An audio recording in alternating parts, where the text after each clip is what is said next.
30대는 피부가 돌아오는 속도가 좀 느려지는 시기입니다. 많이 고려하는 시술 옵션은 이렇게 갑니다.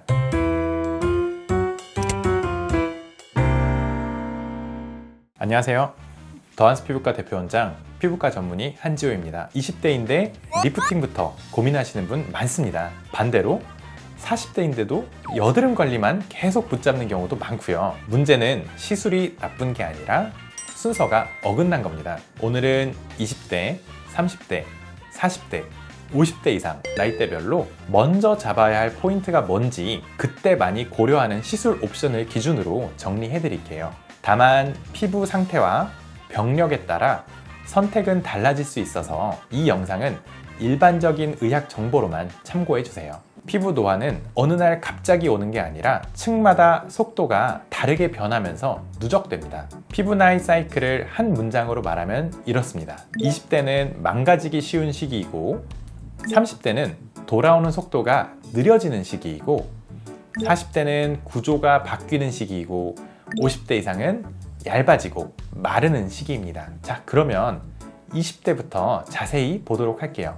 20대는 한마디로 피부 바탕 만들기입니다. 이 시기에는 피부가 좋아 보이기도 하지만 생활 습관이 조금만 흔들려도 금방 망가지기 쉬워요. 수면이 깨지고 세안이 과해지고 자외선이 누적되면 장벽이 먼저 무너집니다. 장벽이 무너지면 뭐가 생기냐? 트러블이 올라오고 붉은 자국이 오래 가고 피부가 푸석하고 화장이 잘 뜹니다. 그래서 20대는 시술도 순서가 있습니다. 첫째는 피부 수분 보충과 보습 중심으로 컨디션을 안정시키는 접근입니다. 여기서 많이 이야기하는 게 스킨 부스터입니다. 스킨 부스터는 한 번에 볼륨을 크게 만드는 목적이 아니라 피부 속 환경을 촉촉하고 고르게 유지하도록 돕는 방향으로 쓰는 경우가 많습니다. 피부 속 수분을 잡아주는 히알루론산 기반의 스킨 부스터가 있고요. 손상된 피부 컨디션 회복을 목표로 PN 또는 PDRN 계열의 스킨 부스터도 있습니다. 피부 컨디션을 보조하는 아미노산, 미네랄, 복합 기반의 스킨 부스터가 있고 톤이 칙칙해 보이거나 컨디션이 떨어진 피부에서 함께 고려되는 항산화 성분이나 비타민 기반의 스킨 부스터도 있습니다. 다만 스킨 부스터는 제품마다 점도와 농도, 주입 깊이가 달라서 피부 타입과 목적에 맞춰 선택이 달라질 수 있습니다. 둘째는 트러블이 잦다면 피지 조절과 염증 관리입니다. 면포 정리와 압출이 필요한 경우가 있고 염증이 심하면 국소 처치가 들어가기도 합니다. 피지 분비가 많고 면포가 반복되면 스케일링이나 필링 같은 각질 정리 옵션을 함께 고려하기도 합니다. 핵심은 염증이 활발한 상태에서 자극을 더 주지 않는 겁니다. 모공과 결이 거칠다면 대표적으로 프락셀 같은 프랙셔널 레이저 계열이 있고 니들 고주파처럼 미세한 자극으로 결을 정리하는 방식도 있습니다. 여기서 포인트는 한 번에 세게가 아니라 피부 반응을 보면서 단계적으로 가는 겁니다. 20대에는 회복력이 장점이지만 반대로 자극을 과하게 주면 트러블과 자국이 더 길게 갈 수 있어서 순서와 강도 조절이 제일 중요합니다. 자, 이제 30대로 넘어가겠습니다. 30대는 피부가 돌아오는 속도가 좀 느려지는 시기입니다. 예전엔 하루만 쉬면 괜찮던 피부가 이제는 피곤한 티가 며칠씩 남는 느낌이 들죠. 이때 중요한 건 피부가 갑자기 나빠진 게 아니라 회복 사이클이 늦어졌다는 겁니다. 그래서 30대의 우선순위는 두 가지로 정리됩니다. 첫 번째, 표정주름을 번지기 전에 잡는 것. 표정주름이 신경 쓰이기 시작하면 보툴리눔 톡신 시술이 기본 옵션이 됩니다. 흔히 말하는 보톡스라고 보시면 됩니다.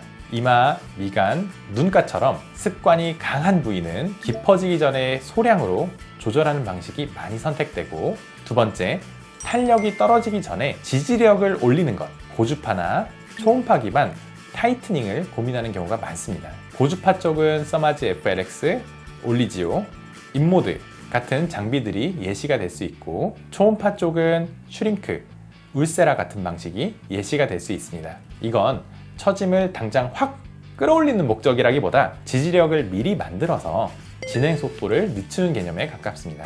이 시기는 한 가지로 끝내기보다 표정주름, 탄력, 결, 수분 중에서 내가 제일 불편한 1순위와 2순위를 정해서 조합을 설계하는 게 훨씬 효율적입니다. 40대는 구조가 바뀌는 시기입니다. 여기서 말하는 구조는 피부 겉만이 아니라 지지하는 힘과 볼륨의 위치가 달라진다는 뜻이에요. 그래서 40대가 되면 이런 표현이 많습니다. 살은 그대로인데 얼굴이 내려앉아 보인다. 턱선이 흐려졌다. 팔자가 진해졌다. 이때 중요한 건 잡티만 지운다고 해결되지 않는다는 겁니다. 피부 표면은 좋아져도 얼굴의 라인이 무너지면서 전체 인상이 달라 보이거든요. 그래서 40대의 우선순위는 이렇게 정리됩니다. 첫째, 처짐 완화로 라인을 정돈하는 것. 초음파 리프팅이나 고주파 리프팅을 고려합니다. 둘 다 리프팅으로 묶이지만 피부 두께, 지방량, 처짐 방향에 따라 선택이 달라질 수 있어요. 둘째, 볼륨은 무작정 채우기보다 밸런스를 맞추는 것. 셋째, 피부결과 색은 유지관리로 같이 가져가는 것. 40대의 포인트는 딱 하나입니다. 하나만 하면 항상 아쉽습니다. 처짐, 볼륨, 피부결, 색, 이 중에서 최소 두 축은 같이 봐야 체감이 납니다. 이제 50대 이상으로 넘어가겠습니다. 50대 이상은 얇아지고 마르는 시기입니다. 여기서 얇아진다는 건 단순히 건조하다는 뜻이 아니라 자극에 대한 반응이 커지고 회복이 느려질 수 있다는 의미예요. 그래서 같은 시술을 해도 붉음증이 오래 가거나 건조가 더 심해지거나 멍이 더 잘 드는 분들이 늘어납니다. 그래서 이때 중요한 건 강하게가 아니라 안전하게입니다. 50대 이상은 변화량을 크게 욕심내기보다 부작용 가능성을 낮추면서 꾸준히 가져가는 설계가 핵심이에요. 50대 이상에서 많이 고려하는 시술 옵션은 이렇게 갑니다. 피부 상태에 맞춘 초음파 또는 고주파 리프팅으로 라인을 정돈하고, 건조와 잔주름이 심하면 스킨 부스터나 재생 목적의 관리를 병행하는 경우가 많습니다. 잡티나 기미는 강한 레이저를 한 번에 하기보다 피부 반응을 보면서 여러 번 나눠가는 방식이 더 안전한 경우가 있습니다. 자, 여기까지가 20대부터 50대 이상까지 연령대별로 우선순위가 왜 달라지는지 피부 나이 사이클 기준으로 정리해드렸습니다. 오늘 말씀드린 내용은 이해를 돕기 위한 일반적인 정보로만 참고해주세요. 피부과 전문의 한지호였습니다. 감사합니다.